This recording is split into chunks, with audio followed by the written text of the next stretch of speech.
Maria! Saan ka galing? Bakit lagi kang nawawala tuwing gabi? Huwag mo nang alamin, Mark. Para sa'yo rin to. Sabihin mo nga, Maria. May lalaki ka ba? Anong ginagawa niyo sa dilim? Tumigil ka na! Hindi mo gusto yung malaman na totoo. Pipiliin ko ang sakit ng katotohanan kaysa sa kasinungalingan. Ako ang dahilan ng mga bangkay na natagpuan nila. Ako yung halimaw na hinahanap nila. Maria, mahal kita. Kahit ano ka pa. Hindi mo dapat sabihin yan, Mark. Dahil ikaw ang susunod kong pagkain.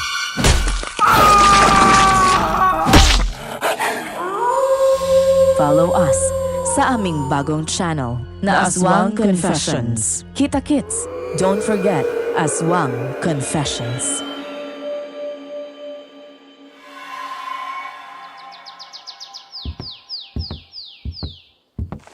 Lola! Lola!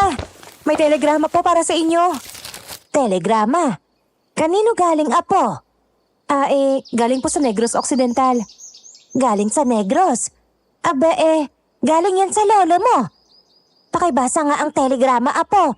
Malabo ang mga mata ko at mahihirapan akong basahin yan. Kaya ikaw na ang magbasa. Opo, Lola. Sandali lang po. Lola? Lola Isabel? Bakit, apo? Anong sinasabi sa telegrama? Lola, nanggaling po ang telegrama kay Ramiro. Kasamang katiwala po ni Lolo sa pinagtatrabahuhan nilang tubuhan sa Negros. Ang sabi po niya ay ilang araw nang nawawala si Lolo Fino. Hindi raw po umuwi sa tubuhan. Tinatanong pa po niya kung lumawas raw po ba dito si Lolo sa Bicol dahil nag-aalala na raw po siya kay Lolo. Ano ka mo? Nawawala ang Lolo mo. Kung aalis siya, saan naman yun pupunta? Wala naman siyang ibang kakilala roon sa Negros.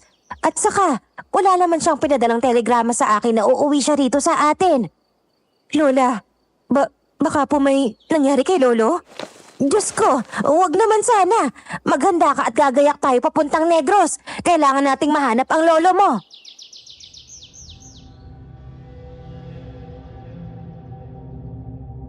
Magandang araw po sa lahat ng nakikinig sa inyong YouTube channel na Sityo Bangungot, Kwentong Takipsilim at Sityo Pangil.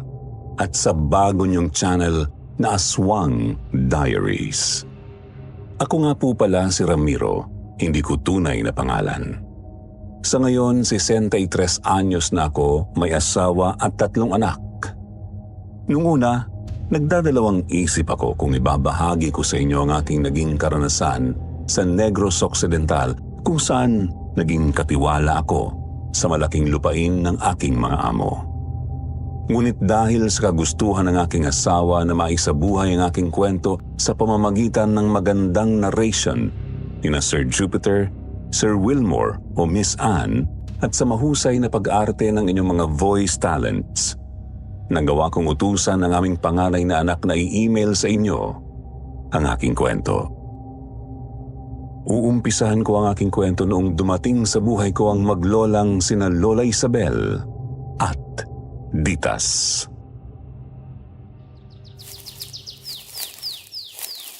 Lola, napakalawak pala ng lupain ng pamilyang pinaglilingkuran ni Lolo Fino, no? Hindi ko akalain na ganito pala to kalaki. Malaki talaga ang lupain ng mga amo ng lolo mo, apo. Binata pa lang siya. Naglilingkod na siya rito. Kaya lubos siyang pinagkakatiwalaan. Kaya siya ang naging punong katiwala. Pero teka, nasaan na nga ba ang mansyon ng mga Rodriguez? Nakalimutan ko na. Ang tagal ko na rin kasi mula nang muli ako makapunta dito. Bagong kasal pa lang kami noon ng lolo mo nang pumunta ako rito at makilala si Don Claudio, ang among lalaki ng lolo mo na siyang may-ari ng lupain na to. Naku, apo, napakabait nun. Pero nang sumakabilang buhay si Don Claudio, hindi na nanatili rito sa Negros ang kanyang asawa at mga anak. Pumunta na sila sa Amerika. Ang mga katiwala na lang ang nagbabantay sa mansyon at sa mga lupain ng pamilya. Nandito lang naman yun, Lola. Hindi naman mawawala yun. Oh, tingnan mo, Lola. May malaking bahay doon. Nasaan? Ay, hindi ko makita. Alam mo namang malabo ang mga mata ng lola mo. Ewan ko ba sa'yo, Lola? May salamin ka naman sa mata pero hindi mo naman sinusuot. Ayoko. Ang lakas makatanda kapag may suot na salamin. Hay nako, Lola. Oh, narito na po tayo sa labas ng mansyon. Mas malaki pala to sa malapitan. Mukha talagang mayaman ang mga nakatira dyan. Lumapit ang maglola sa pinto at kumatok ng ilang beses. Maya-maya, bumukas ang pinto at lumabas ako upang harapin sila. Magandang araw po. Ano pong may tutulong ko sa inyo? Magandang araw din sa'yo, iho. Ako si Isabel, asawa ni Fino, ang punong katiwala ng pamilya Rodriguez. Kasama ko ang apo kong si Ditas. Tatanggap namin ng telegrama na galing kay Ramiro. Kayo po pala yung asawa ni Lolo Fino. Ako nga po pala si Ramiro. Ako yung nagpadala ng telegrama. Bakit po kayo naparito? May nangyari po ba kay Lolo Fino? Ikaw pala si Ramiro. Bueno, kaya nga kami nagpunta rito, iho. Dahil hindi umuwi sa amin sa Bicol ang asawa ko. Wala siya ron. Kapag uuwi siya sa amin, magpapadala muna siya ng telegrama. Pero wala kaming natanggap, kaya naisip kong pumunta rito sa Negros kasama ang apo ko para hanapin siya. Nararamdaman ko kasi na nandito lang siya. Hindi niya ugali na umalis nang hindi nagpapaalam. Nako, wala din po pala sa inyo si Lolo Fino. Saan kaya siya nagpunta? Ganito, papasok po muna ako sa loob para makapagpahinga kayo. Pagpasok sa loob, napansin kong titig na titig sa akin ang maglola kaya hindi ko napigilan ang sarili kong magtanong. May dumi po ba ako sa mukha? Hindi po kasi maalis yung titig niyo sa akin eh. Pasensya ka na, iho. Nagulat lang ako. Bata ka pa pala. Hindi ko akalain na ikaw ang kasamang katiwala ng asawa ko rito. Akala ko'y kasing edad ka rin niya. Nga pala, Lola Isabel na lang ay tawag mo sa akin, iho. Oo nga, kahit ang sulat ng kamay mo ay parang sulat ng matanda, kaya akala ko rin ay matanda ka na. Napangiti ako sa sinabi ni Lola Isabel at napatingin sa apo niyang si Ditas. Habang pinagmamasdan ko ang dalaga, hindi ko napigilan ang humanga sa kanyang kagandahan.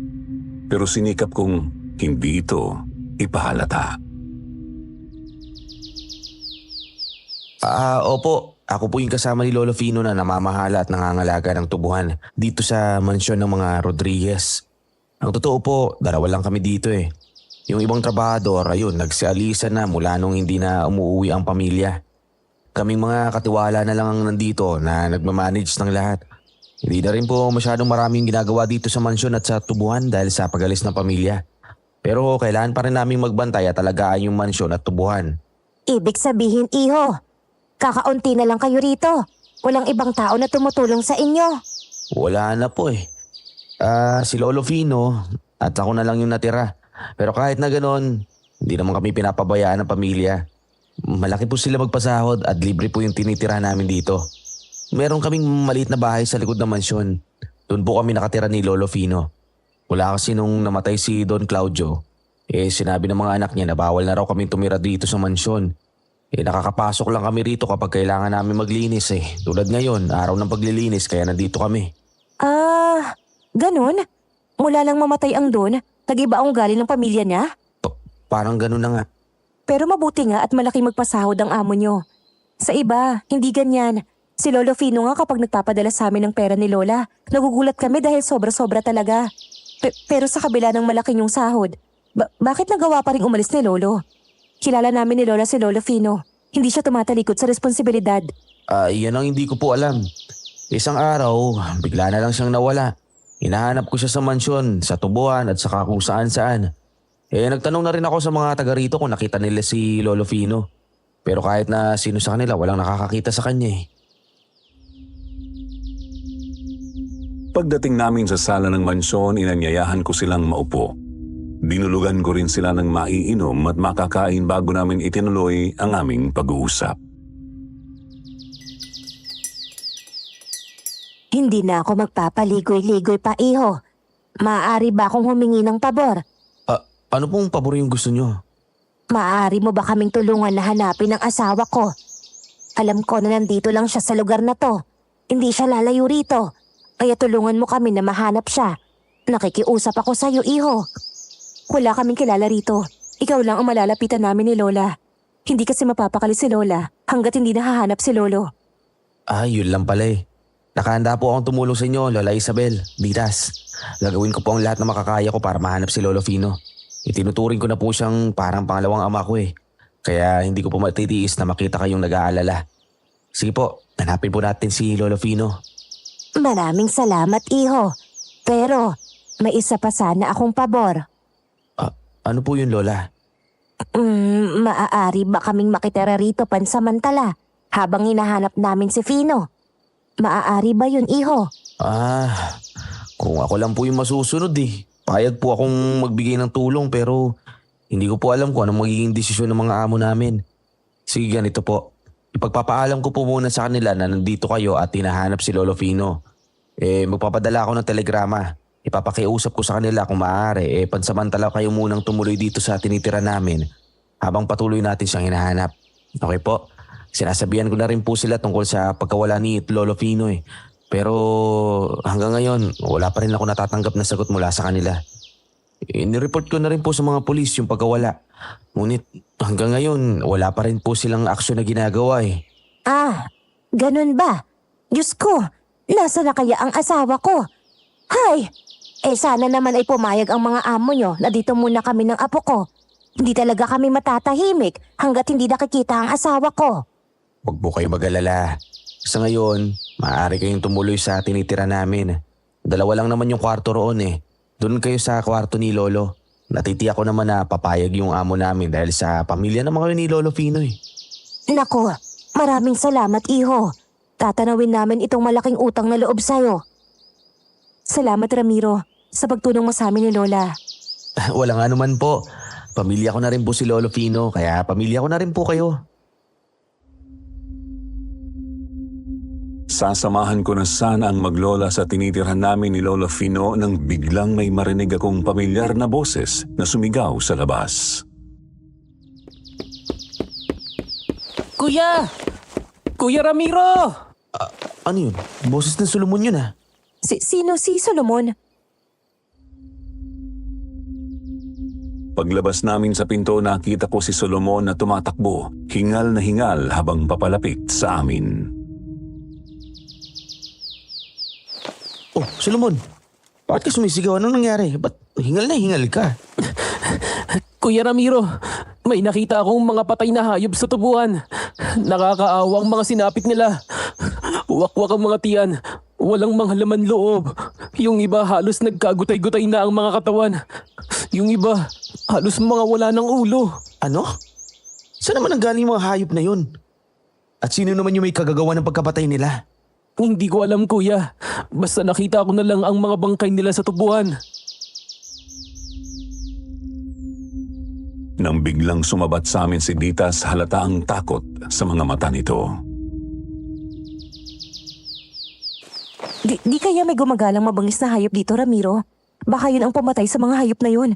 Naku, nakakatakot naman pala dito kung ganun. Kuya, sino sila? Ang nga pala, si Lola Isabel. Asawa ni Lolo Fino at si Ditas naman yung apo nila. Lola Isabel, Ditas, si Solomon, ang bunso kong kapatid. Wala na kasi kaming magulang kaya kami na lang ang magkasama. Dito rin siya nakatira. Tumutulong din siya sa paglilinis ng mansyon at pagbabantay ng tubuhan. Kumusta po kayo? Mabuti naman kami, iho. Hindi mo nabanggit na may kapatid ka pala, Ramiro. Kinagagalak din namin makilala ka, Solomon.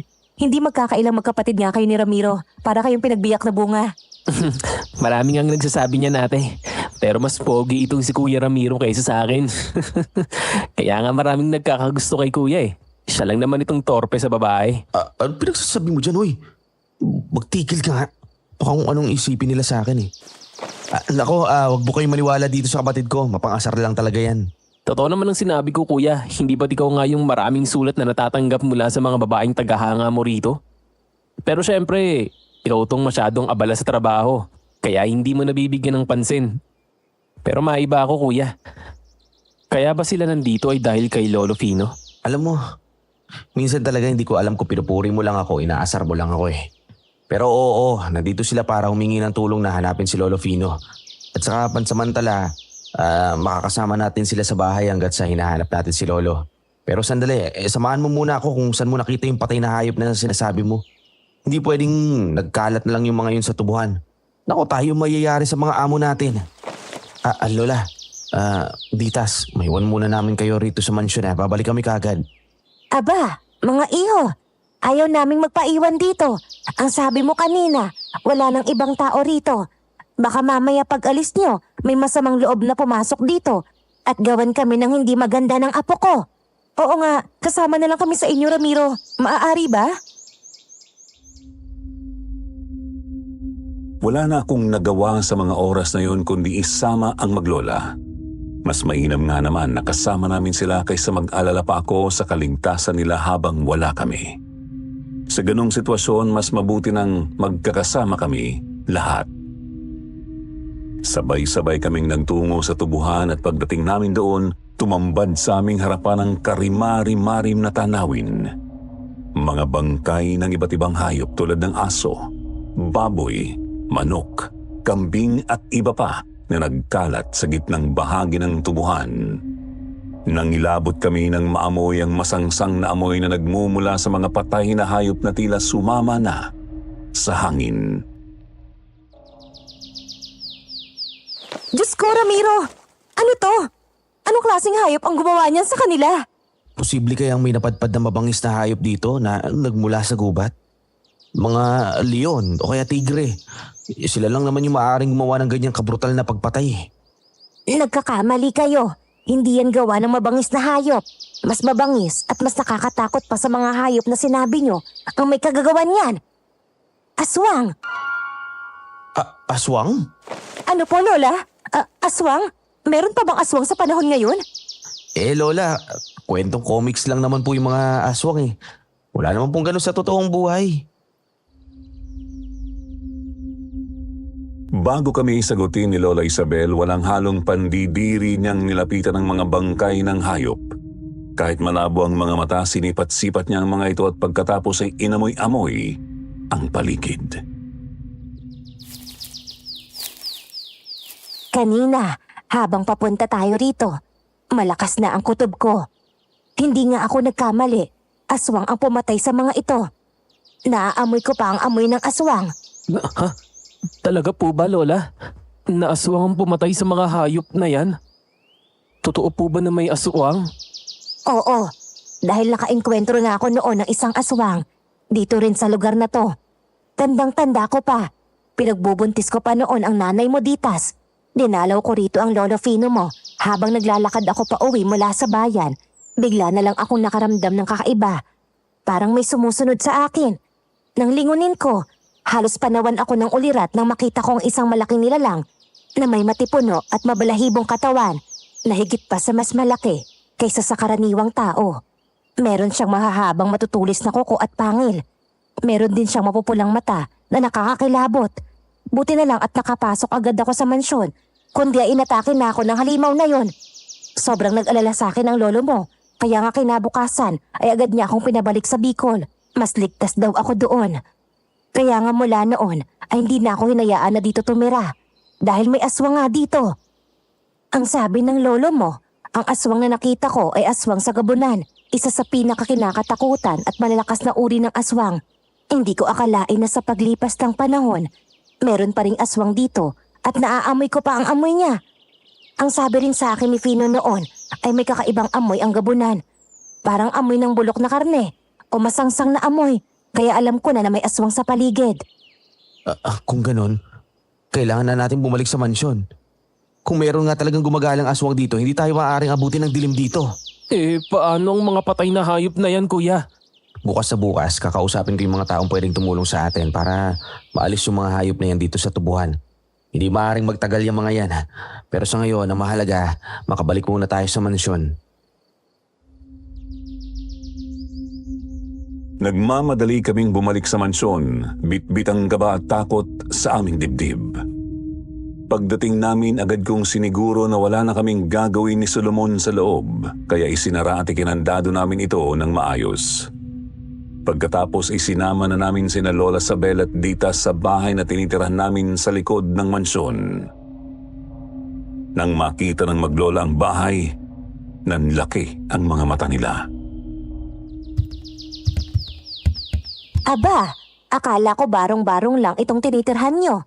Pero mukhang mas malaki at maganda pa kaysa sa iniisip ko. Ang ganda naman pala ng bahay nyo. Parang hindi ito bahay ng katiwala ah. Bali, pinatayo po ng mga amo namin yung bahay na ito. Pinagawa po nila ito para sa mga katiwala. Kahit nga kami ng kapatid ko, nagtataka kung bakit ganito kaganda yung tinitiran po namin eh. Oo nga po, hindi rin kami makapaniwala nung una. Pero ang sabi po ni Lolo Fino sa amin, maswerte pa rin kami kahit na hindi kami nakatira sa mansyon dahil maganda itong nilipatan namin. Hindi makapaniwala ang maglola na sa ganun kagandang bahay kami nakatira ng mga katiwala. Kaya kahit habang naghahapunan kami, palinga-linga pa rin sila sa loob ng bahay. Pagkatapos naming maghapunan, inayos at nilinis ko ang kwarto ni Lolo Fino na tutulugan nina Lola Isabel at Ditas. Ilang araw nang hindi yun nalilinis mula nang hindi na umuwi si Lolo Fino. Bago pumasok sa kwarto, sinabihan ko si Ditas na kung may kailangan sila, katukin lang kami ni Solomon sa aming kwarto. Ditas, kung may kailangan kayo, nandito lang kami sa kabilang kwarto. Huwag kayong mag-alalang kumatok. Salamat Ramiro. Salamat ulit at pinatuloy mo kami rito ni Lola. Hindi talaga mapapalagay si Lola hanggat hindi nahahanap si Lolo. Kaya ang sabi niya, hindi raw siya aalis dito hanggat hindi pa nahahanap si Lolo Fino. Huwag kayong mag-alala tungkol sa lolo mo. Mahanap din natin si Lolo Fino. Gagawin natin ang lahat para makita natin siya, ha? Habang nasa kwarto na sina Lola Isabel at Ditas at nakahiga na, hindi pa rin makatulog si Ditas. Iniisip pa rin niya ang sinabi ng lola niya tungkol sa aswang. Hindi pa rin siya makapaniwala na totoo pala ang aswang at nakainkwentro pa ito ng lola niya noon. Nakakatakot naman. Kung gayon, totoo pala na may aswang. Akala ko katang-isip lang ang mga ganon. Pero sa sinabi kanina ni Lola, parang naniniwala na ako. Kasi kahit kailan, hindi nagsinungaling si Lola eh. Kapag sinabi niya, totoo talaga. Nakainkwentro na pala siya ng aswang noon, pero hindi man lang niya nabanggit sa akin. Kahit si Lolo, hindi yun sinabi sa akin. Habang iniisip niya ang tungkol sa aswang, bigla na lang siyang nakarinig ng umaalulong mula sa labas ng bahay. Kinilabutan si Ditas at nagmadali niyang ginising si Lola Isabel. Lola! Lola! May naririnig po akong umaalulong sa labas. Ano yun? Lola! Lola! Oh! Anong nangyayari, Apo? Bakit parang takot na takot ka dyan? Lola, hindi niyo po ba naririnig? May umaalulong sa labas. Baka yun ang aswang na sinasabi niyo, Lola. Diyos ko! Ano? Bumangon si Lola Isabel at dahan-dahang idinikit ang tenga sa nakasarang bintana. Di nagtagal, nakarinig din siya ng alulong na kung anong hayop mula sa labas. Nakita ni Ditas na napa-sign of the cross si Lola Isabel nang marinig ang nilalang sa labas. Diyos ko! Aswang nga yun, Ditas! Wag na wag mong bubuksan ang bintana! Ang alulong na yun ay gawa ng aswang! Naku, Lola! Anong gagawin natin? Baka pasukin tayo ng aswang! Mas lalong kinilabutan si Ditas sa sinabi ni Lola Isabel. Agad na lumabas ang maglola mula sa kwarto at kinatok ang pinto namin. Ramiro! Solomon! Buksan niyo ang pinto! Lola, bakit po? May problema po ba? Ramiro! Isara niyong mabuti ang bintana sa kwarto niyo! May aswang sa labas! Naririnig namin ni Ditas ang pag-alulong niya. Kailangan niyo rin maglagay ng asin sa gilid ng bintana, sa pinto, at sa mga gilid ng bahay. Ano po yun? May aswang sa labas, Lola? Napabalikwas si Solomon sa narinig at agad na tiningnan kung nakasaranga ng maigi ang bintana namin sa kwarto. Ako naman ay nagmamadaling kumuha ng asin at nilagyan ng mga gilid ng bintana, pinto at mga gilid ng bahay. Naglagay na po ako ng asin sa bawat sulok ng bahay, Lola. Naglagay na din po ako ng bawang at kalamansi. Bali, naglagay na rin po ng kandado si Solomon sa mga bintana. Mabuti kung ganun. Tara, samahan niyo ako magdasal para maitaboy ang aswang na yun sa labas. Kinuha ni Lola Isabel ang rosaryo at niyaya kaming magdasal. Ngunit habang kami nagdadasal, patuloy pa rin naming naririnig ang umaalulong na nilalang mula sa labas ng bahay. Huwag niyo siyang intindihin. Ituon niyo ang inyong sarili sa pagdarasal. Maniwala kayo sa kapangyarihan ng pananampalataya. Habang nagdarasal kami, hindi pa rin tumitigil ang alulong. Dahil sa kuryosidad, nagawa kong sumilip sa siwang ng bintana. Kahit kinakamahan, nilakasan ko ang loob ko, ngunit nang sumilip ako, wala naman akong nakita sa labas. Madilim ang paligid at hindi ko matukoy kung saan nagmumula ang alulong. Bakit ganun? Wala naman ako nakikitang kahit ano sa labas. Pero ba't parang malapit sa atin yung pinagmumulan ng alulong? Nasa labas lang siya, iho. At malapit lang talaga siya sa atin. Kaya wag mong susubukan buksan ang bintana. Ngunit maya-maya tumigil na rin ang alulong. Ilang minuto rin naming pinakiramdam ang paligid. Ngunit wala na kaming narinig. Sa wakas, nakahinga kami ng maluwag. Salamat sa Diyos at umalis na siya. Gumana ang pagdadasal natin. Pero hindi pa ito tapos. Nararamdaman ko kasing babalik pa siya. Ngayon, nakakatiyak na akong hindi pa umaalis ang aswang sa lugar na to. Nandito pa siya. Kaya kailangan na nating mahanap ang asawa ko. Nag-aalala na ako sa kaligtasan niya. Baka siya na ang maging susunod na biktima ng aswang na yon. Huwag po kayong magsalita ng ganyan, Lola. Naniniwala po akong nasa maayos na kalagayan si Lolo at hindi siya masasaktan ng aswang. Naniniwala rin po ako kay Ditas, Lola.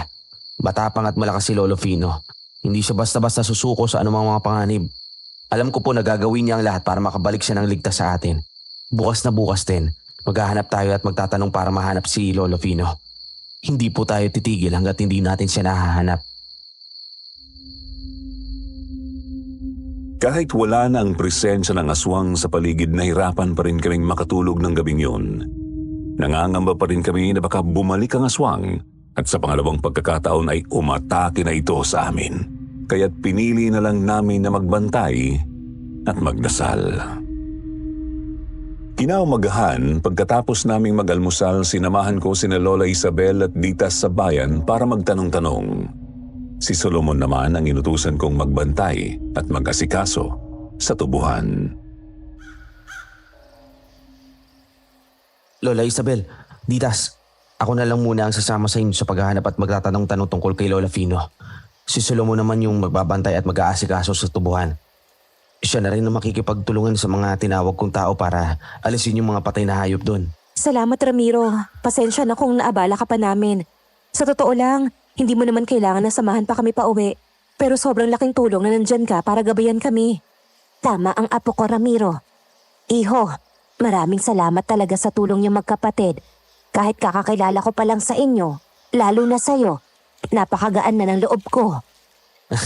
Sinabi ko naman sa'yo na tutulungan ko kayo, di ba? May isang salita ako. Sa ngayon, dilibutin na natin muna ang bayan at magtatanong-tanong. Ginawa na namin to ni Solomon pero magbabakasakali ulit tayo. Ganito na lang, ipakita natin yung litrato ni Lolo Fino sa mga makakausap natin. Sigurado naman ako na may makakapagbigay ng impormasyon tungkol sa kanya kapag nakita nila o nakilala si Lolo Fino eh. Buong araw kaming naghanap at nagtanong-tanong sa bayan. Gamit ang litratong dala ni Lola Isabel, ipinakita namin iyon sa mga taong nakakausap at nakakasalubong namin. Nang hindi inaasahan, may isang matandang tindera na namukhaan ng litrato ni Lolo Fino. Ayon sa tindera, nakita niya raw ang matandang lalaki sa ipinakita naming litrato. Talaga? Nakita mo na itong nasa litrato? Sinipat-sipat pa ng matandang babae ang hawak niyang litrato bago muling nagsalita. Sabi niya nakita raw niya ang matandang lalaki sa litrato na tumatakbo parang may hinahabol. Gabi na raw noon at hindi niya makakalimutan ang mukha ni Lolo Fino. Nagkatinginan pa nga raw sila at papunta ito sa kabilang bayan. Sa kabilang bayan? Ano naman ang gagawin niya doon? At sino naman ang hinahabol ni Lolo?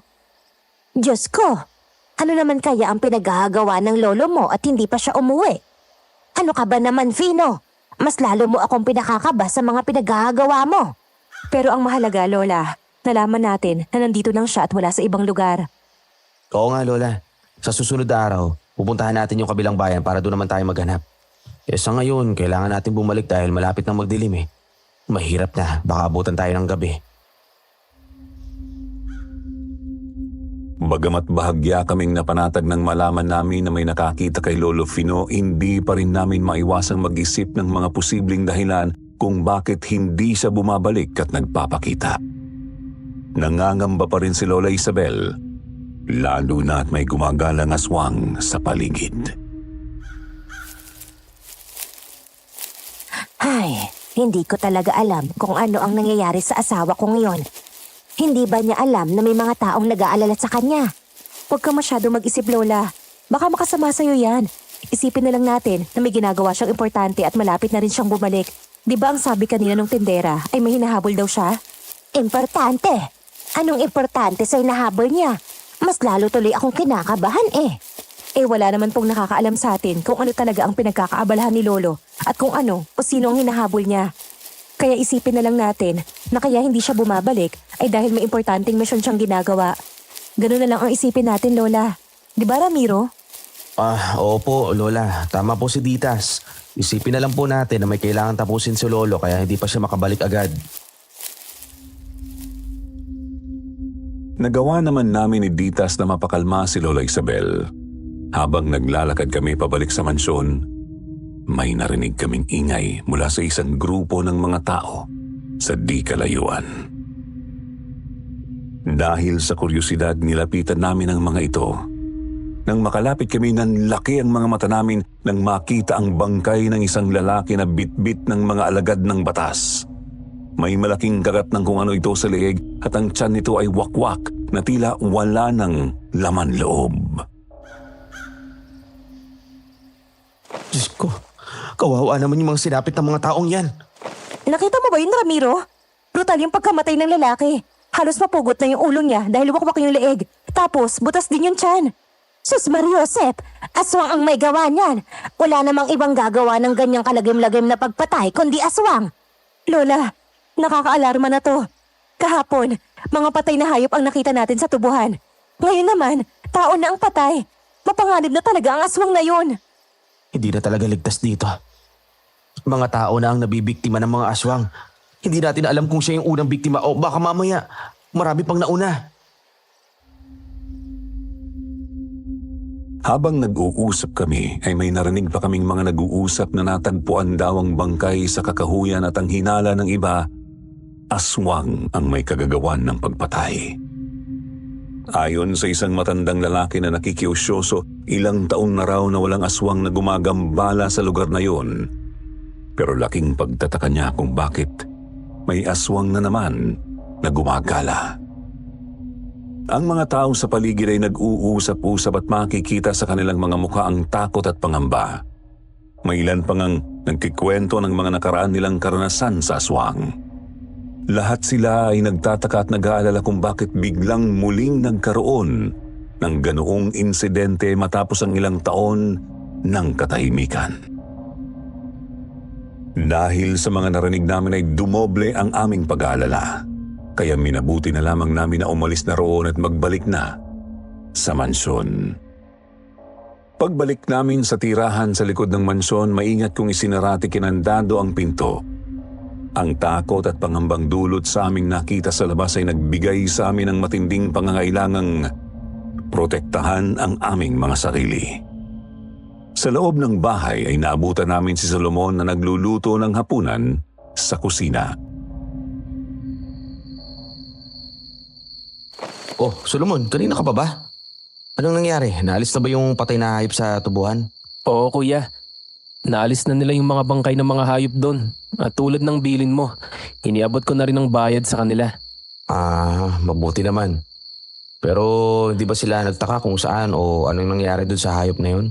Nagtaka nga sila, kuya. Sabi nila, bakit ganun ang sinapit ng mga kawawang hayop? Yung isang ang inupahan mo, parang nakilala pa yung patay na aso. Ang sabi niya parang alaga daw ng kapitbahay niya. Kung ganun, Dito lang sa lugar natin galing yung hayop na yun. Sa tubuhan dinala ng aswang yung mga yun at dun pinatay. Malawak nga naman ang tubuhan eh. Kaya malaya niyang magagawa kung anong gusto niyang gawin sa mga biktima niya. Oo nga kuya, matalino rin ang aswang na yun ano. Dito pa mismo sa lupain ng mga amo nating iniwan ng mga biniktima niyang hayop. Wala nga namang talagang ibang makakakita dahil wala namang ibang nakakapunta sa tubuhan. Takot lang nila dahil kay Doña Mirasol. Siguradong ipapahuli at ipapakulong agad kung sino man ang tumuntong doon.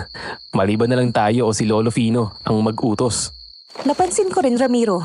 Napakalawak ng tubuhan ng mga amo nyo. Pero bakit hindi nila pinagkakakitaan? Sayang ang lupa. Bakit hindi nila pinakinabangan? Napansin ko, nakatiwangwang lang. Yung ibang tanim doon ay nangamatay na. Hindi ko rin alam, Ditas. Mula nang mamatay si Don Claudio, napabayaan na yung tubuhan. Wala nang pakialam sa lupain yung asawa at saka mga anak niya. Kung tutuusin nga, pwede naman silang ipagbenta yung lupa na yan at yung mansyon. Pero hindi ko rin alam kung ba't ayaw nila. Mas pinili nilang pabayaan na lang. Alam mo kuya, mas maganda rin namang dulot yun. Kapag ipinagbili nila ang lupain, mawawalan tayo ng trabaho at papaalisin nila tayo rito. Mahirap pa namang humanap ng bagong matitirahan. Mabuti nga rito, libre ang tirahan natin at maganda pa, di ba? Pero maiba ako. Ano nga palang nangyari sa paghahanap nyo kay Lolo Fino? Ayun, di pa rin siya nahahanap eh. Pero may mga nakausap kami sa bayan na isang matandang tendera ay nagsabi sa amin na nakita niya raw tumatakbo si Lolo Fino. Parang may hinahabol papunta sa kabilang bayan. Ha? May hinahabol si Lolo Fino? Sinong hinahabol niya? Hindi nga rin nakita ng tendera eh. At saka alam mo ba, habang pauwi, may nakita kaming umpukan ng mga tao. Nagkakaguluhan nila yung bangkay ng isang lalaki na nakita sa kakahuyan. May kagat sa leeg at wakwak ang tiyan. Ayon nga sa narinig namin aswang daw yung may gawa. Nako, nambibigtima na ng mga tao ang aswang sa labas? Delikado na ang lumabas kuya. Ayoko na lumabas. Baka pwede hindi mo na ako magbantay sa tubuhan. Ayokong mabiktima ng aswang eh. Ikaw talaga, napakaduwag mo talaga. Kung ayaw mo lumabas, edi ikaw na lang maglinis ng mansyon. Duwag na akong duwag, basta ayokong mabiktima ng aswang. Mas gusto ko na sa mansyon na lang kaysa naman dun sa tubuhan. Baka kasunod ng mga bangkay ng hayop, bangkay ko na ang matagpuan dun eh. Oo nga pala kuya. Natatandaan ko, may parte pa ng mansyon na hindi pa nalilinisan. Yung basement. Si Lolo Fino ang naglilinis dun, di ba? Mula nung umalis si Lolo Fino, hindi na nalinis ang basement. Yung basement? Oo nga pala no. Si Lolo Fino lang yung nakakapaglinis dun dahil siya lang yung binigyan ng permiso ng mga amo natin na makapaglinis sa parting yun ng mansyon. O sige, bukas na bukas, linisin mo yung basement. Nandito naman na sa akin yung susi nun eh. Sandali bibigay ko sa'yo. Ito yung susi ng basement. Mabuti na lang nakita ko dyan sa ibabaw ng tukador ni Lolo Fino. Hindi niya nadala kaya ikaw nang bahala ron kung ayaw mong magbantay sa tubuhan. Ayan, the best ka talaga kuya. Huwag ka mag-alala. Lilinisin kong mabuti ang basement. Mas malinis pa kaysa sa ginawang paglilinis ni Lolo Fino. Basta huwag lang akong magbantay sa tubuhan. Ayokong makaengkwentro ang aswang. Nakakatuwa naman itong kapatid mo, Ramiro. Hay nako, iho.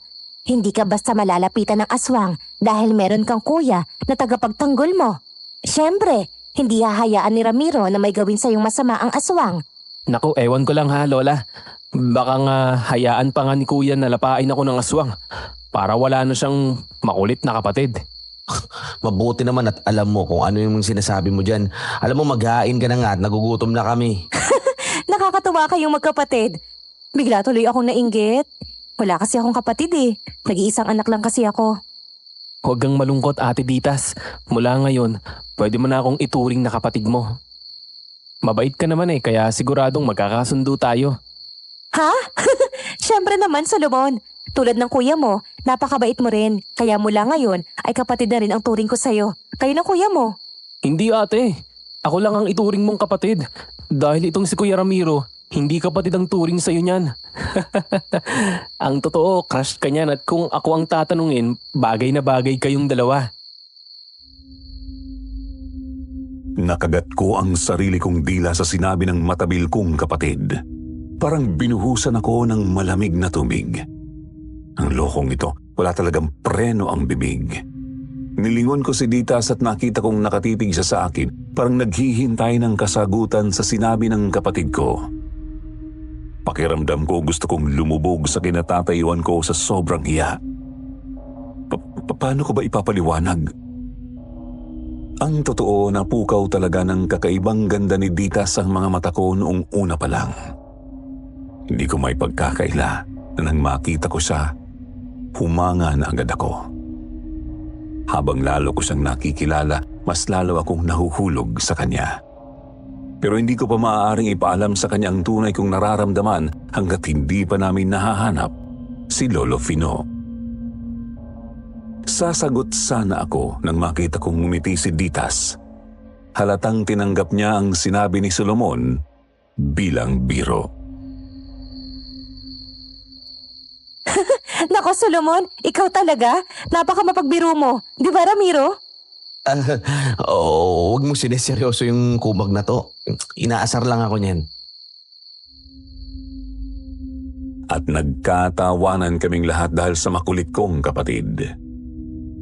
Pagkatapos naming maghapunan, nagpahinga na kami. Naging maayos naman ang gabing yon. Wala kaming narinig na alulong o kaluskos mula sa labas ng tinitirhan namin. Ngunit wala pala kaming kaalam-alam na ang tahimik na gabing yon ay may itinatagong misteryo na magbubukas kinaumagahan. Oh, paano? Maaga kaming aalis ha. Ikaw nang bahala dito. Pagkatapos mong linisin yung basement, isarado mo at ikandado mo agad ng mansyon. Mahirap na, baka may makapasok pa ron na iba. Oo kuya, ako nang bahala. Wala namang ibang mangangahas na umapak sa lupain ng mga amo natin at pumasok sa mansyon dahil utos ni na madam, di ba? Ang kinakatakutan ko lang, baka aswang ang makapasok sa mansyon at lapain ako. Kaya mamaya habang naglilinis ako sa basement, isasara ko talaga ng maigi mga pinto at bintana para hindi makapasok ang aswang. Saka magbabaon din ako ng asin at bawang para proteksyon ko. Solomon, iho, hindi ka malalapitan ng aswang dahil umaga ngayon. Mahina ang kapangyarihan ng mga aswang kapag umaga. Sa gabi lang sila umaatake, kaya wag kang matakot. Pero tama yan, magbaon ka ng asin, bawang o kalamansi para kung sakali ay may magamit ka na pamuksa laban sa aswang. Tama si Lola, kapag umaga ay walang aswang, kaya ipanatag mo ang loob mo, Solomon. Mamaya pag uwi namin ay papasalubungan kita ng kakanin. Gusto mo? Aba, hindi ako tatanggi dyan, Ate Ditas. Gusto ko ng suman ha. Saka kalamay, puto at kutsinta. Yan ka na naman, diyan ka magaling eh. O sige na, alis na kami. Ipanalangin mo rin sana ngayong araw ay mahanap na namin si Lolo Fino. Sige kuya, mag-iingat kayo ha. Ingatan mo si Lola Isabel at si Ate Ditas. Kuya, lalo na si Ate Ditas dahil mamahalin mo pa yan. Gago ka talaga. Pumasok ka na nga sa mansyon, maglinis ka na doon. Sa paggalis namin ni na Lola Isabel at Ditas para muling hanapin si Lolo Fino, nagsimula ng maglinis si Solomon sa basement ng mansyon. Pagbaba niya sa basement, laking gulat ni Solomon nang makitang bukas ang pinto doon at hindi nakakandado. Ha? Parating nakasara to ah. Bakit nakabukas to? Hindi kaya nakalimutang isara ni Lolo Fino kaya naiwan niya ang susi sa ibabaw ng tokador? Ay, makapaglinis na nga para maagang makatapos. Nang makapasok siya sa loob ng basement, napansin niyang napakadilim doon kaya't binuksan niya ang switch ng ilaw at nagsimula ng maglinis. Habang nagwawalis at naglalampaso, may napansin siyang isang maliit na pinto sa dulo ng basement. Teka, may pinto pa pala rito? Anong meron dito? Dahil sa kuryosidad, dahan-dahang binuksan ni Solomon ang pinto ng maliit na kwarto at pumasok. Madilim ang loob ng kwarto, ngunit mabuti na lang at may dala siyang flashlight. Nang buksan niya yun, nanlaki ang mga mata niya nang makitang malaki pala ang loob ng kwartong yon. Naglakad siya at iginala ang paningin sa paligid. Habang naglalakad, may naamoy siyang mabaho at masangsang na amoy na hindi niya maintindihan kung ano. Anong amoy yun? Ang baho. Ano kaya ang amoy yun? Ha? Parang malansa. Parang nabubulok. Kahit masakit na ang ilong niya sa naaamoy na mabaho, ipinagpatuloy pa rin ni Solomon ang paglalakad hanggang sa marating niya ang pinakadulong bahagi ng kwarto. Mas nagulat siya nang makita ang isang malaking kulungan na naroon. Gawa sa bakal ang mga rehas ng kulungan at nakabukasyon. Ang masangsang na amoy ay nagmumula roon. Para saan kaya ang kulungang to? Napakabaho. Parang amoy kataya ng loob. Dahil hindi na nakayanan ni Solomon ang amoy sa loob, dali-dali siyang lumabas sa lugar na yon. Pagkatapos ng linisin ng basement, isinara at kinandado niya ulit ang pinto ng mansyon at nagbalik siya sa tinitirhan namin. Hindi na siya lumabas doon at hinintay ang pagdating ko at nang maglola. Gaya ng inaasahan, bigo na naman kaming mahanap si Lolo Fino, kaya lulugo-lugo na naman kaming umuwi nila Lola Isabel at Ditas. Pagdating namin, sinalubong agad ako ni Solomon. Kuya, may sasabihin ako sa'yo. Oh, ano na naman yun? Baka mamaya, kalokohan na naman yan. Pagod kami, Solomon, kaya ayoko makipagbiruan. Seryoso ang sasabihin ko, kuya. Kasi habang naglilinis ako sa basement, may nakita akong isang sikretong kwarto roon. Ha? Sikreto?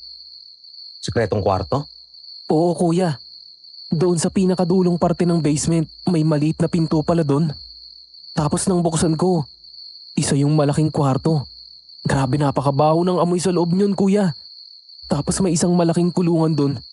Hindi ko alam kung para saan ang kulungan na yun. Sa tingin ko may alam si Lolo Fino tungkol doon dahil siya lang naman ang palaging naglilinis doon. Pero, bakit hindi man lang sinabi sa atin ni Lolo Fino yung tungkol dyan? At bakit naman nagkaroon ng kulungan sa basement? Alam mo, ganito, samahan mo ako sa basement bukas. Gusto ko makita yung kwartong yan.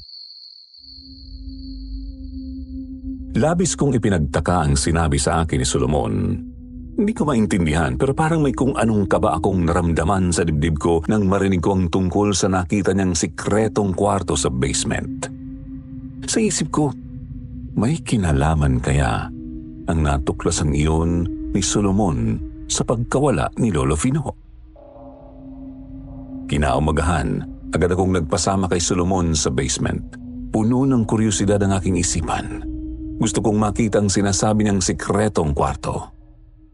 Pagdating namin doon, nanlaki ang mga mata ko nang makita ang maliit na pinto sa pinakadulo ng basement.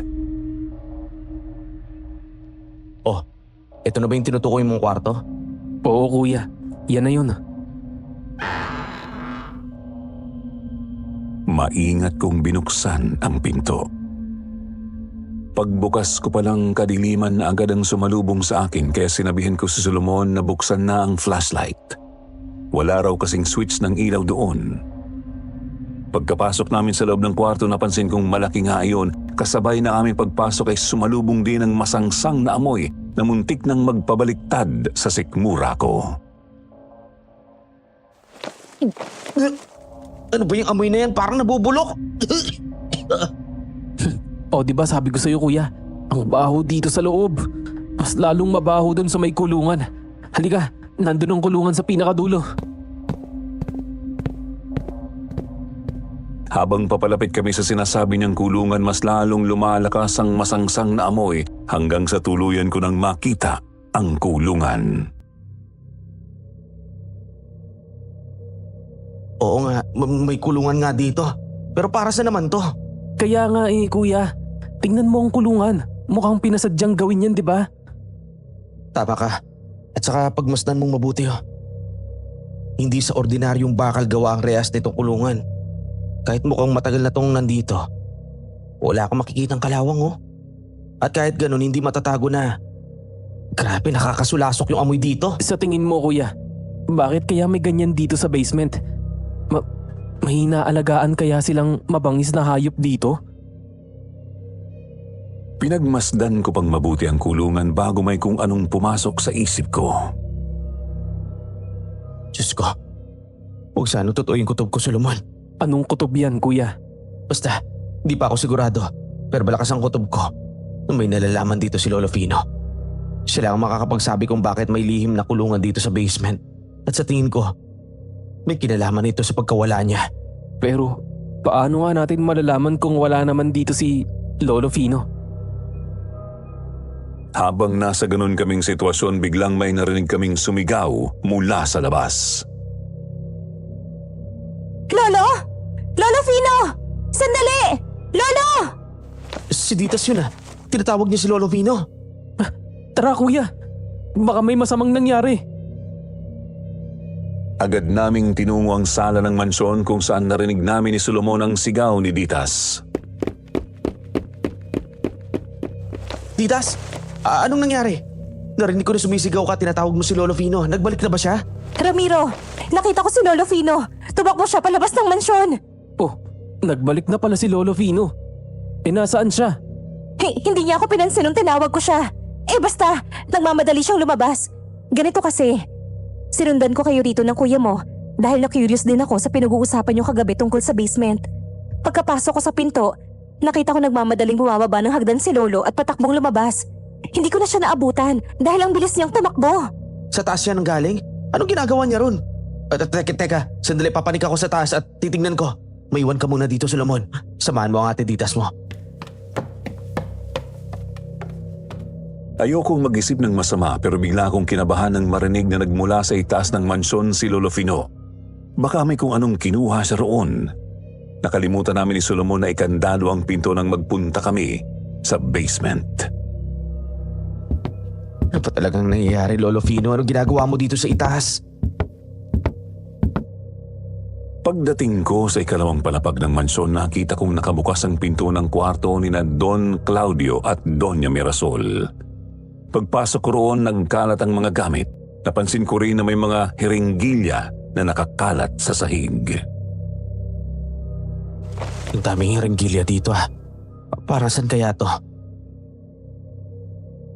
Hinayaan ko na lang na huwag pakialaman ang mga yon at nang matiyak ko na wala namang ibang mahalagang gamit na nawawala sa kwarto ng mga amo namin ay nagmamadali akong bumaba ulit sa sala. Pagkababa ko, nakita kong may hawak na nakatiklop na papel si Ditas. Ano yan, Ditas? May napulot na papel si Solomon sa may pinto, Ramiro. Sa tingin ko galing yan kay Lolo Fino kuya. Mukhang sinadya niyang iwan yan dyan sa pinto. Kung kay Lolo Pino gagaling yan, kailangan natin basahin. Baka importante yung nilalaman yan eh. Nang buklatin ni Ditas ang papel na kumpirma nga niya na sulat kamay yun ni Lolo Fino, binasa niya sa amin ang nilalaman ng sulat at ginagulat namin ang aming natuklasan.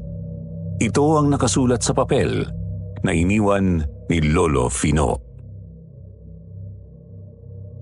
Ramiro, siguradong hinahanap niyo ninyo ako ng kapatid mo at nagtatanong kayo kung bakit umalis ako at kung saan ako nagpunta. Umalis ako dahil kailangan kong hanapin at maibalik sa mansyon si Don Claudio. May kailangan kayong malaman na dalawa. Pero bago ang lahat, mangako kayo na wag niyong sasabihin kahit kanino ang nalalaman ninyo sa akin. Hindi totoong patay si Don Claudio. Buhay na buhay siya. Nakakulong siya sa isang sekretong kwarto sa pinakadulong parte ng basement. Pinalabas lamang ni Doña Mirasol at ang mga anak niyang sina Senyorito Diego at Senyorito Leona. Napatay na siya dahil gusto nilang itago ang totoong nangyari kay Don Claudio. Si Manang Greta, ang dating kasambahay dito sa mansyon na galing sa Capiz.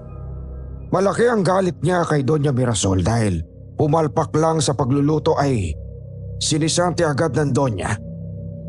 Kaya kung may anong nilagay siyang lason sa pagkain ng amo natin.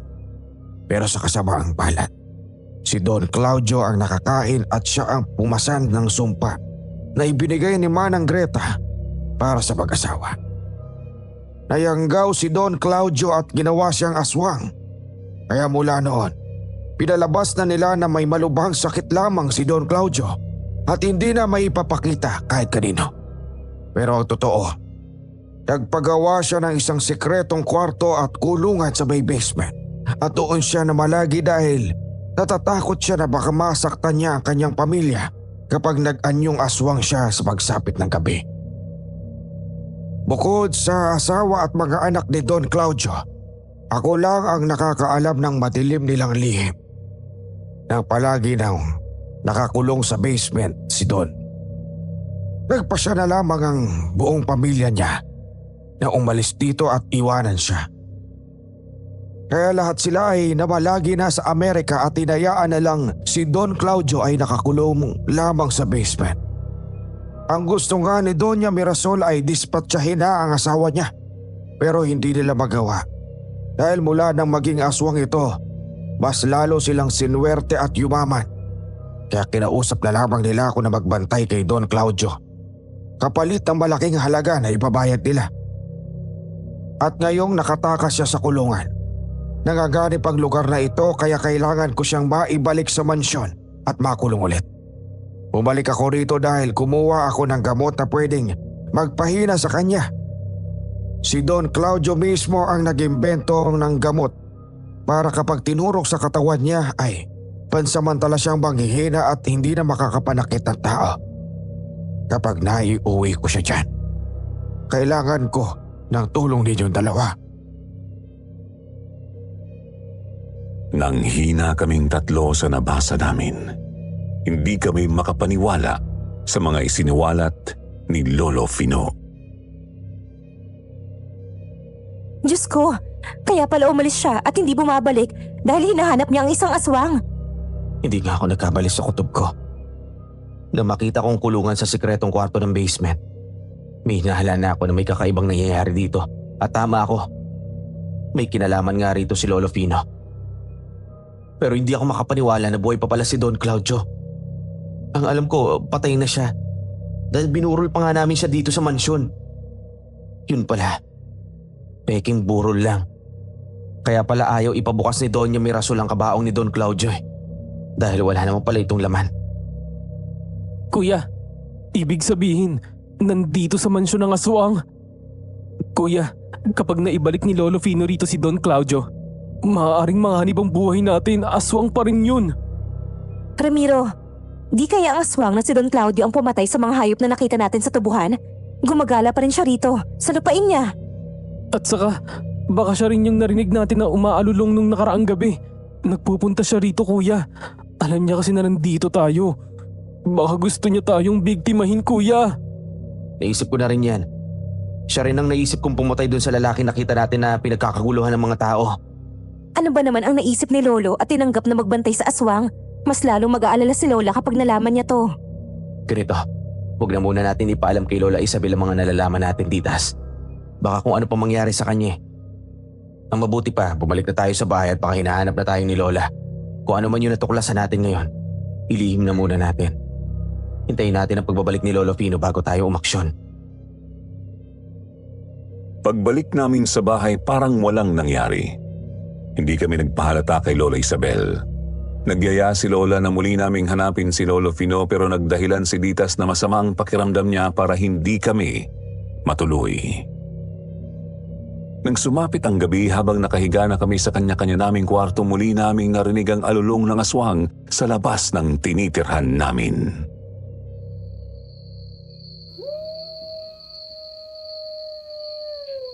Teka, nandyan ulit yung mga alulong. Nagbalik ang aswang, Solomon. Ayan na naman yung nakakakilabot na alulong, kuya. Mas malapit na siya ngayon. Tara, gisingin na natin si Lola Isabel at Ditas. Halos kalampagin na namin ni Solomon ang pinto ng maglola. Nang lumabas sila sa kwarto, takot na takot si Ditas na yumakap sa akin. Ramiro, nasa labas na naman ang aswang. Narinig namin ni Lola na umaalulong siya. Oo, narinig din namin ni Solomon. Nandyan lang siya sa labas. Nararamdaman ko na ang aswang na yan ay walang iba, kundi si Don Claudio. Uy, kuya, may aswang sa labas ah. Pero bakit dito sa loob meron din? Ano? May aswang dito sa loob? Oo, meron. Ikaw, anong ibig mong sabihin ng pagyakap mo kay Ate Ditas ha? Sorry. Ditas, napahigpit yung yakap ko sa'yo eh. Hindi naman, Ramiro. Ayos lang sa akin. Sa mga oras na yon, kahit may panganib sa labas, gusto kong kutongan ng kapatid ko. Nagawa pa akong asarin ng mokong. Paggagalitan ko sana siya ng magsalita si Lola Isabel. nararamdaman ko na ang aswang sa labas ay ang aswang na gabunan. Noong una, hindi ko siya naamoy. Pero ngayon ay amoy na amoy ko siya. Ano? Lola? Aswang na gabunan? Oo, Apo. Hindi ako maaaring magkamali. Naamoy ko na ang amoy na yun noon. Kaya alam ko na gabunan ang nasa labas na gumagawa ng alulong. Maya-maya, may narinig kaming malakas na katok sa pinto.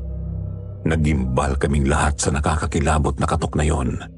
May kasamang pagkalampag. Ramiro, kinakalampag na ng aswang ang pinto. Anong gagawin natin? Wag na wag niyong bubuksan ng pinto kahit ano pang mangyari.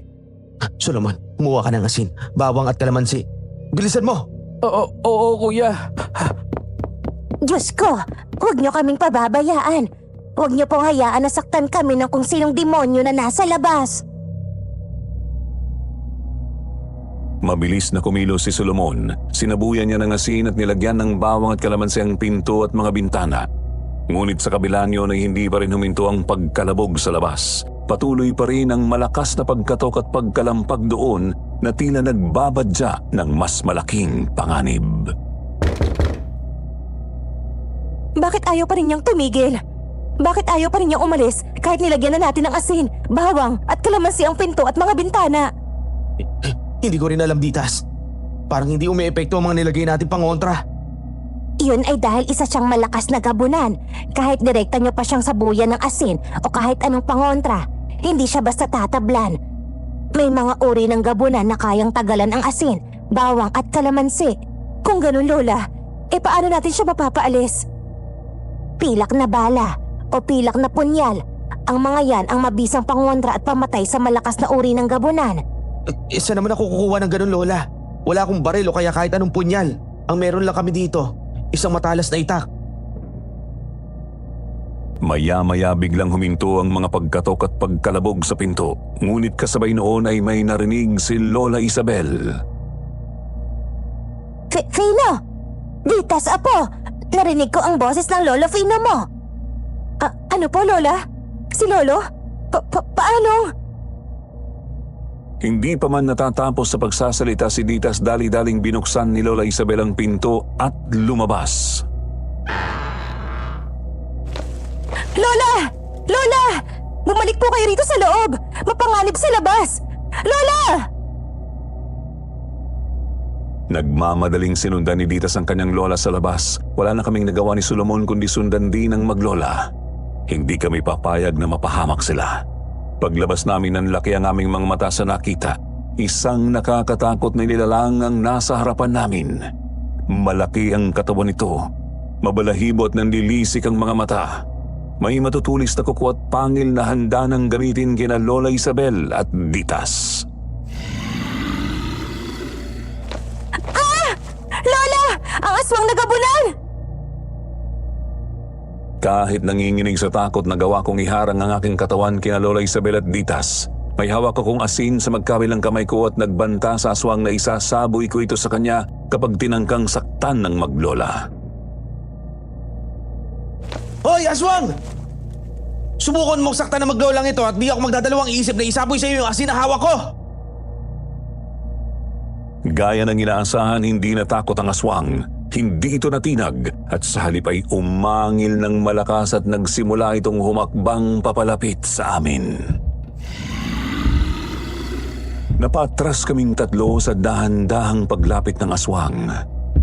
Umiiyak na mahigpit ang kapit ni Ditas sa akin. Si Solomon na nagtatago sa likod ng puno ay lumabas mula sa kanyang pinagtataguan at niyakap si Lola Isabel. Nanginginig na ang tuhod ko sa takot, ngunit pinilit kong tatagan ang sarili ko para sa mga kasama ko. Kitang-kita namin ang naglalaway na bibig ng aswang na halatang takam na sa aming lahat. Nang biglang may narinig kaming pamilyar na boses. Huwag mo silang sasaktan, Don Claudio. Dahil ako ang makakalaban mo. Nagulat kami nang lumitaw si Lolo Fino na may hawak na hiringgilya. Huminahon ka, Don Claudio. Kailangan mong bumalik sa iyong kulungan. Nakapambiktima ka na ng mga hayop at inosenteng tao. Kaya dapat ay bumalik ka na sa mansyon. Si Don Claudio ang aswang. Paano nangyari yun? Patay na siya, di ba? Saka na namin ipapaliwanag ni Titas ang lahat, Lola. Pero tama po kayo. Si Don Claudio nga po ang gumagalang aswang. Sa ngayon magtiwala lang po muna kayo sa amin ni Lolo Fino. Pero imbes na makinig, nagwala ang aswang at inatake si Lolo Fino.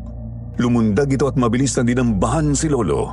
Hindi nagpatalo si Lolo Fino sa lakas ng aswang at agad niyang tinangkang itusok ang hiringgilya sa leeg ng aswang, subalit sinangga lamang ito ng matatalim na kuko ng aswang.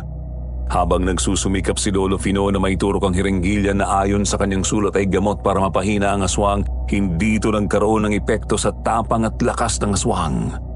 Nang mabitawan ni Lolo Fino ang hiringgilya, inisip niyang sasakmalin siya ng aswang.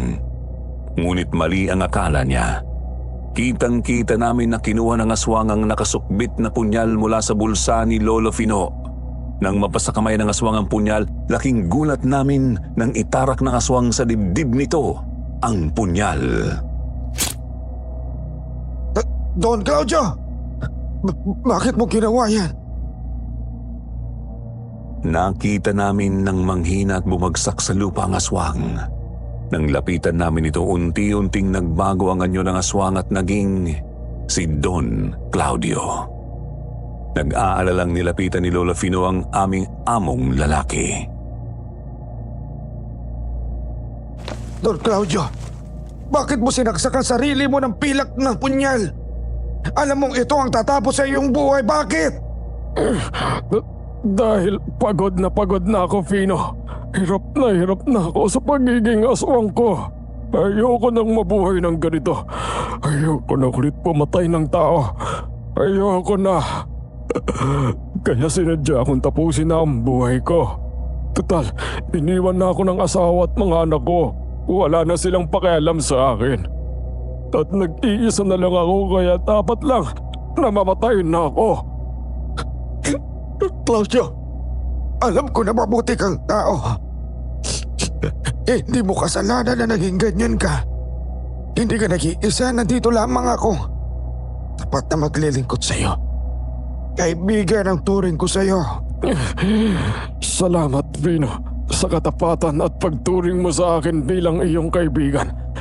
Hindi kita makakalimutan, kaibigan. Ipinikit ni Don Claudio ang mga mata, tuluyan ng pumanaw. Sa pagkamatay ni Don Claudio, hindi napigilan ni Lolo Fino ang pagdaloy ng luha sa kanyang mga mata.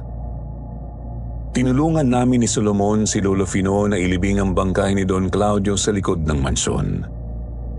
Pagkatapos ng nakakatilabot na gabing iyon, ipinagtapat ni Lolo Fino sa amin ang lahat.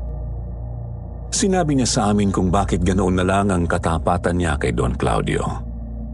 Ayon kay Lolo Fino, malaki ang utang na loob niya sa aming amo dahil noon ay iniligtas siya ni Don Claudio mula sa mga tulisan. Nang maging aswang si Don Claudio, kahit kailan ay hindi ito kumain ng laman loob ng tao. Mga laman loob ng mga hayop lamang ang kinakain nito. Nang makawala ito, isang tao lang ang napatay nito. At yun na ang una at huli nitong biktima. Wala nang iba. Inamin din ni Lolo Fino kay Lola Isabel nang nakita niyang aswang noon ay si Don Claudio. Ngunit wala itong balak na saktan ng asawa niya. Dahil isang chemist si Don Claudio, nag-research ito ng mga posibleng gamot upang maalis ang pagkaaswang. Ngunit bigo ang Don. Ang tanging nagawa ni Don Claudio ay ang gamot na maaaring magpahina sa kanya sa anyo niyang aswang. Nang malaman ni Lola Isabel na alam na namin ang totoo tungkol kay Don Claudio dahil sa ginawang sulat ni Lola Fino, nagtampo siya sa amin ni Ditas dahil hindi namin agad sinabi sa kanya. Ngunit saglit lang yon at napatawad din niya kami. Sa pagkamatay ni Don Claudio, nagdesisyon kaming lisanin na ang lupain ng pamilya Rodriguez. Nagpadala kami ng telegrama sa pamilya ni Don Claudio sa Amerika at ipinalam namin ang nangyari sa kanya. Wala kaming nakuhang sagot. Tama nga si Don Claudio. Wala nang pakialam sa kanya ang pamilya niya. Nagpasya kami ni Solomon na sumama na kay Lolo Fino sa kanilang pagbalik sa Bicol. At pagkalipas ng ilang buwan, Musta naman ang dalawang baby ko? Maganda pa rin ako. Pero itong si baby, hindi ko pa alam kung maganda o gwapo. Dahil hindi pa naman natin alam kung ano ang kasarian niya eh. Sigurado naman ako, love, na kahit ano po ang kasarian ng panganay natin, lalabas siya na gwapo at maganda. Ay nako kuya, basta kapag lalaki yan, siguradong kamukha ko. Kasing gwapo ko. At kasing kulit mo rin, Solomon. Ay, sino bang mag-aakala na kayong dalawa pa lang magkakatuluyan at malapit nyo na kaming bigyan ng apo? Ingatan at mamahalin mo ang apo namin, ha? Halo na ang inyong magiging anak, Ramiro. Opo, Lolo Fino. Iingatan at mamahalin ko po ang inyong apo at ang aming magiging mga anak gaya po ng pag-iingat at pagmamahal niyo kay Lola Isabel. sana ay nagustuhan ninyo ang aking karanasan. Oo, nakakatakot. Pero kung hindi ko naranasan ang takot na yun, hindi ko makikilala ang aking naging asawa na si Ditas at hindi kami magkakaroon ng 3 mababait at matatalinong mga anak.